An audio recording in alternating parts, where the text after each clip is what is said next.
Taarifa kuhusiana na utovu wa usalama huko Nakuru, ambapo wakazi na wafanyabiashara katika kaunti ya Nakuru wanaendelea kuishi kwa hofu kutokana na ongezeko la ujambazi, huku wafanyabiashara watatu wakiaga dunia ndani ya wiki moja kutokana na ujambazi unaotekelezwa na watu wanaotumia pikipiki, huku wakiwa wamejihami kwa bunduki na panga. Mike Kelo na taarifa hiyo kikamilifu. Katika mitaa ya Pipeline, Ndegendimu na Ngata, kwa muda wa wiki moja sasa wafanyabiashara watatu wameaga dunia kutokana na ujambazi, huku watu watatu zaidi wakiachwa na majeraha.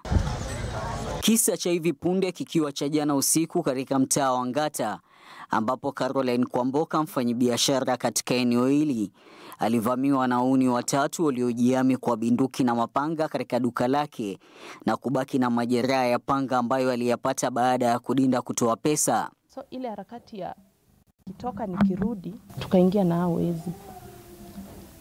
Wakaniingiza kwa duka ndani. Kukaa chini, wakaniambia, "Madam, usipotupatia pesa tutakuua." Nikamwambia sina pesa. Mmoja akachukua panga, akanikata hapa. Ingine wakaniwekea hapa, wakapitisha hivi. Nikaona sitabishana na hao zaidi, nikaenda nikachukua pesa, ilikuwa almost 40,000. Nikawapatia. Wakachukua na credit, wakaenda. Huku Kwenock Kipkoech mwenye umri wa miaka 23 na aliyekuwa akijaribu kumnusuru na majambazi hao akipigwa risasi na kuaga dunia. Majambazi ambao wana kijiji walioshuhudia wanadai walitumia pikipiki, huku wakiwa na bunduki aina ya AK-47 na mmoja wao akiwa amevalia sare za polisi. Sasa kulikuwa na wajama watatu, wawili wanamchapa na mmoja ni askari, alikuwa amevalia uniform na kona bunduki. Ile wakikoki ile bunduki waliua kijana mwenye mahali tunakaa kwa hiyo boma, kijana mwenye anachungia mwenye boma ng'ombe.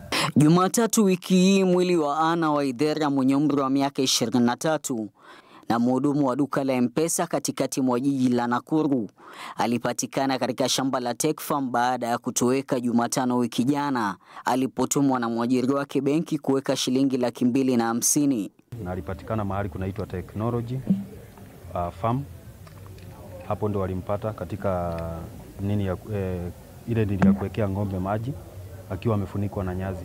Akidhihirisha visa hivi, kamishna wa kaunti ya Nakuru Leiford Kibara amesema bunduki ambayo imekuwa ikitumiwa katika ujambazi huu huenda ikawa ni moja, kwani risasi zake zinafanana, huku wakiahidi kukamatwa kwa majambazi ambao wamekuwa mwiba kwa wafanyabiashara katika kaunti hii. We have done investigations.